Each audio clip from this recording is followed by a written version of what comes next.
This has been a video that I've been on the fence about making ever since I got my hands on the PS5. I'd pretty much left no stone uncovered in my review back in 2018 and its subsequent DLC releases shortly thereafter, so to talk about it again in review length kinda seems redundant, so I'll be briefly talking about things I really like about this remaster, and things I found kinda weird and didn't really like all that much. So if you're curious about my thoughts in depth about Marvel Spider-Man, I'll be attaching a link above and also in the description for your viewing pleasure. Nonetheless, let's begin. This remastering of 2018 Spider-Man is undoubtedly the definitive way to play this game. For $20 extra on top of your copy of Spider-Man Miles Morales, you're able to pick up this gem with all the brand new bells and whistles that accompany it. From improved skin, teeth, and hair textures, civilian and car density, improved resolutions, to a consistently buttery smooth 60 frames per second that now comes with a version that has our favorite plagiarizing artist Ray, who was caught tracing, this game has never looked or played better. These improvements in and of themselves really warrant the purchase, as the frame rate alone is enough for me to never look back at the PS4 version of the game, unless I get really sad about the old Peter model. This is the biggest elephant in the room when it comes to this game, and I guess I have to touch it. But I've already made my thoughts known about this over on the Twitter. If the folks over at Insomniac Games had to work double time to clean up facial capture data to put it on a model that wasn't working with Yuri Lowenthal's bone structure, then getting a new model that does to make their lives easier is the correct call. Work smarter, not harder. That goes for any job, including game development. It isn't even a bad model, and Ben Jordan should not have gotten the hate that he did, and people seriously need to grow up.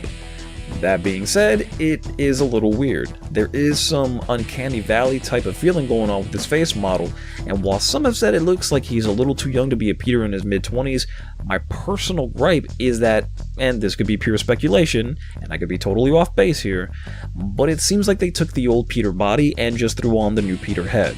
Because of this, there are certain moments in the game where you are playing as Peter Parker where things just look weird in the neck area.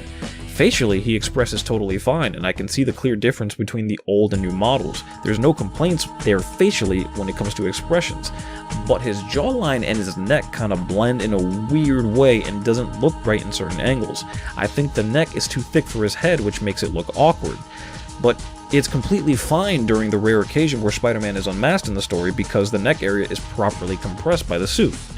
I hope this issue gets resolved in the sequel because it is kind of distracting here.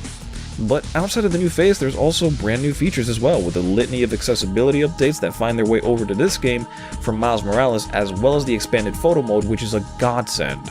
Photo mode was already one of my favorite features, so to see it expanded for this Spider-Man game is a very much welcome treat. There's also some haptic feedback that happens with the DualSense controller while you're swinging, adding tension with the web swings with the shoulder buttons to help sell that illusion, which is, again, pretty neat, and the DualSense is basically like a magic controller. At this point, things that this thing can do constantly impress me. Unfortunately, it's not all sunshine and rainbows, though. There are some puzzling things that the remaster doesn't do that utterly befuddles me.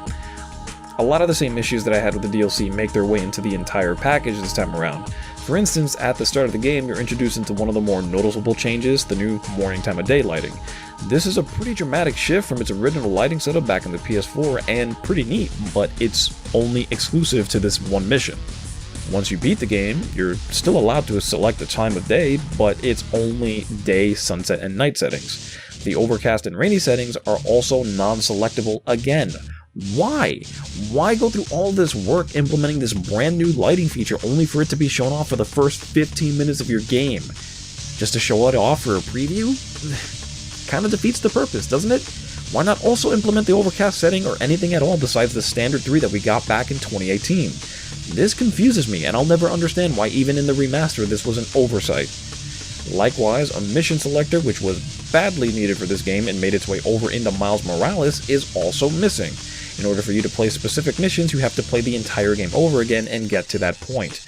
This made doing this video a chore, by the way, because this game is pretty lengthy, and having to go through the entire thing for specific footage was not really ideal.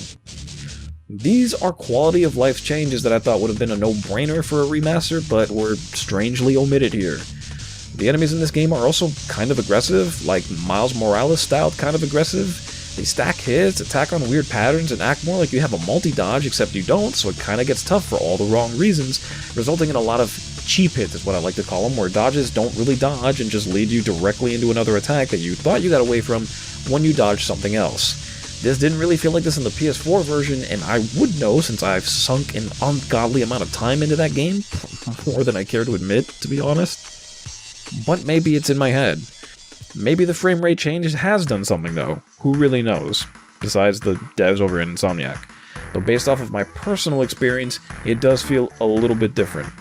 This happens more frequently with higher enemy density areas than say your standard crimes, so there is that trade-off to it, but even some of the more annoying things like crimes that have you chasing cars that you can't get hit on for your crime challenges still have that annoying one-frame hit scam nonsense where even if you do dodge, you'll still get shot because the window is too damn small and the enemies are insanely accurate. There's also whip enemies, which are still incredibly obnoxious as well, with insane reflexes and range, and sometimes they just don't stop trying to grab you, despite the fact that you hit the ground already. Again, these are quality of life changes that I thought would have made their way into this version of the game, but didn't. Then there's some other changes that are good in concept, but flawed in execution. Because this game uses Miles Morales' control scheme by default, L1 goes useless unless you change it back, which I did because personally I prefer L1 to be the gadget wheel and R1 to be your gadgets as opposed to everything stacking onto R1. Thankfully you can change this, but what you can't change are the buttons for tricks. These are now confined solely to the square button, which leads into one of the biggest problems in combat. Your attacks get constantly ghosted when approaching enemies from the air or after zipping to a perch, an issue that wasn't prevalent on the PS4 version of the game with the old control scheme. This is also an issue in Miles Morales, so it is an issue that's tied directly to this control scheme. In order to get these hits done, you'll already need to be engaged in combat in order for the game to register it, otherwise it'll think you're trying to do tricks and do nothing. And this can be frustrating because it really should be tied to enemy proximity and not an engagement status with this control scheme. Otherwise you'll be creating issues that didn't exist before by changing things that aren't really necessary. Especially in this game where swapping buttons doesn't really make sense in the grand scheme of things because Peter doesn't have venom attacks.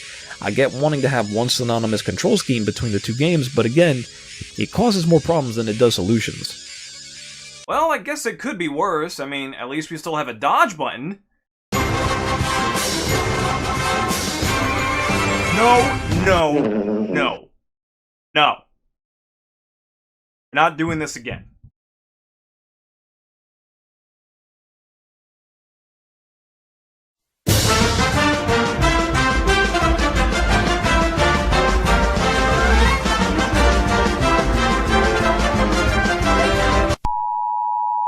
It's because of all this that despite the technical enhancements this version of the game has, it very much does feel like it's just a better running and prettier version of the same game we got in 2018, but now with everything included and 2 new suits. Insomniac, please fill this bottom row out, you're killing me here, my OCD is going wild. Is it worth the extra $20 for this? Well, yeah, I mean, the game is still the same great game from 2018, but personally, I just was expecting a little bit more. More quality of life changes that really could have made this feel like a real definitive edition, outside of the things done to make this game look pretty. If you have Miles Morales on the PS5 and can afford to throw the green and make the scene, I would do so, but be aware it might not be the transformative experience that you were hoping for outside of the frame rate and the resolution. And be aware that there's also probably going to be a few things in the remaster that bother you that weren't present in the PS4 version. Notwithstanding the face, don't make that argument, don't be dumb.